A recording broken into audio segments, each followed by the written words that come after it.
we've never been fashionable. We never kind of conform to what's, you know, the happening thing in the UK. But we do well around the world at different levels with people who like what we play, you know, and they enjoy the songs and they like the group.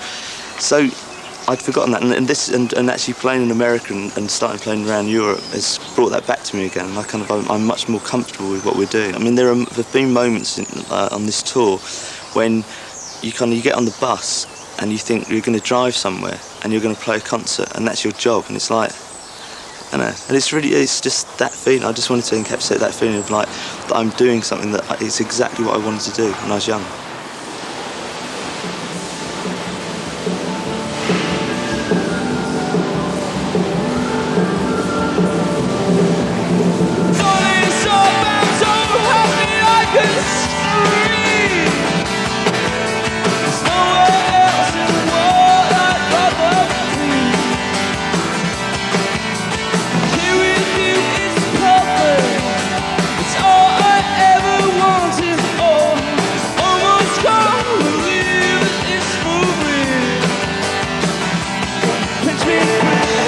Well, there were times when we were making the album in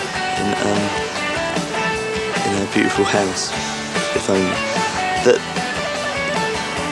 you would have a sense that it was perfect. I really don't think I hate anyone as much as this. When Roger left before, it was quite sad, really. I mean, there was a lot of tensions going on at the time, but now it's sort of older and wiser, and it's really good fun. Clouds drift by and everything is like a dream. It's everything I wish. It's like I always say to people, it's like being in a completely new band, but it virtually is the way personnel's changed around.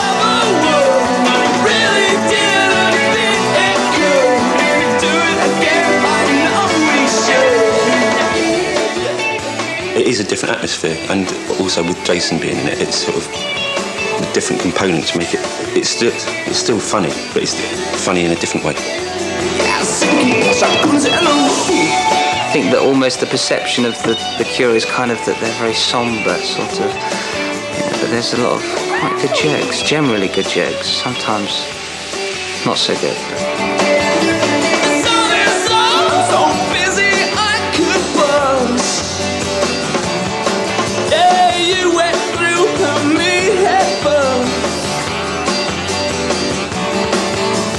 The current lineup of the band is Robert, Simon, me, Roger and Jason. Roger coming back.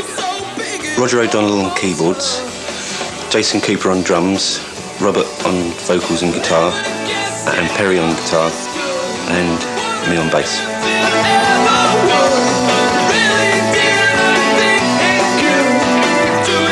It sounds like the Cure to me. I mean, it sounds really good.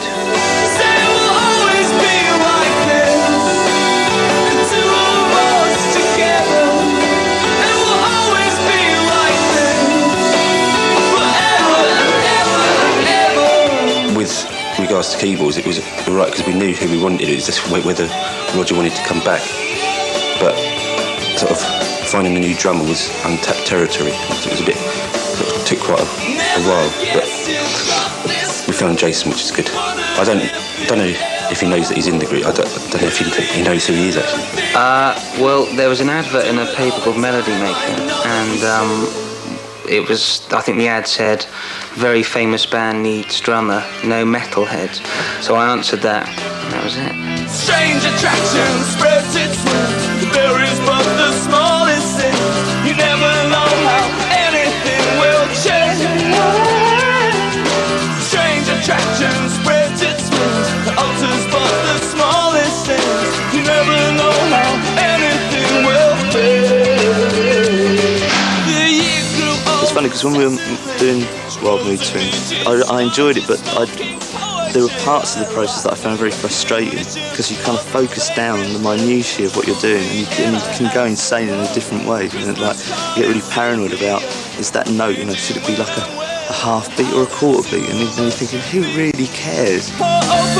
So well prepared, another smile. I couldn't take my eyes from her. She whispered, "Can I use?" It's split pretty evenly between my original idea for the record, which is going to be very, very acoustic and like real strings and something quite an intimate sort of sound, and some of the other stuff which is very kind of loud, sort of like rock.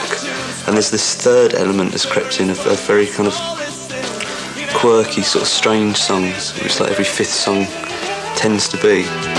Strange attraction spreads its wings, the altars but the smallest things. You never know how anything will fade.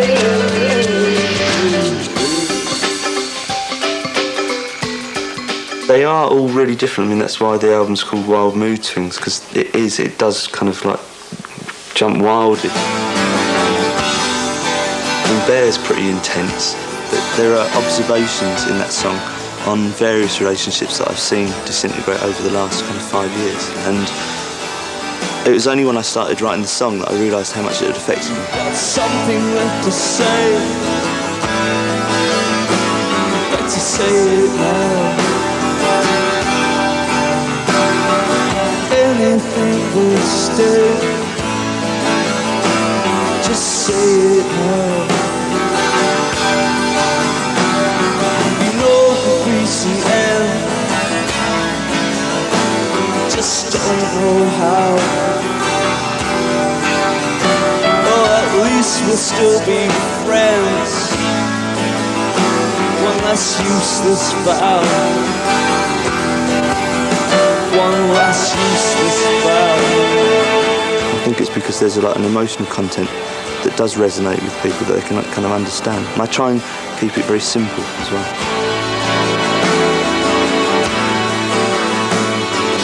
At the end of the 1992 tour, I was a different person. I'd changed and I hated what I'd turned into. And as I was living in a bubble.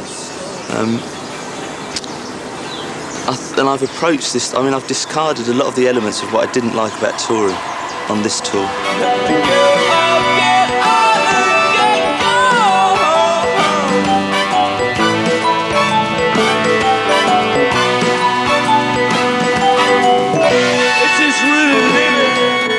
Essentially, I didn't really want to just do another tour and get exhausted at the end of it and hate everyone else in the group, and the group breaks up and I have to find someone else to make the next album. I go, it's like a really pointless process, and it's always happened historically. Whenever we finished a world tour, the group breaks up. At least one person leaves, and I hate everyone that's left in the group. You know?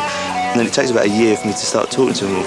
So, whereas at this point, we're kind of almost 2/3 of the way through, and we all still go out with each other through choice. You know, if we have a night off, we actually go out to eat together, or go to the bar together, which is how it should be. Don't want to try, don't want to walk, don't want to wonder why. Why did he cry? If you do that, you'll be missing the world.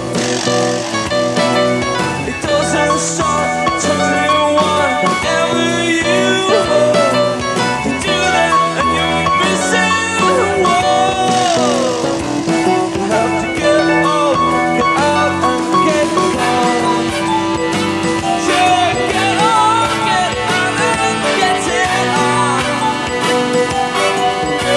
Get out and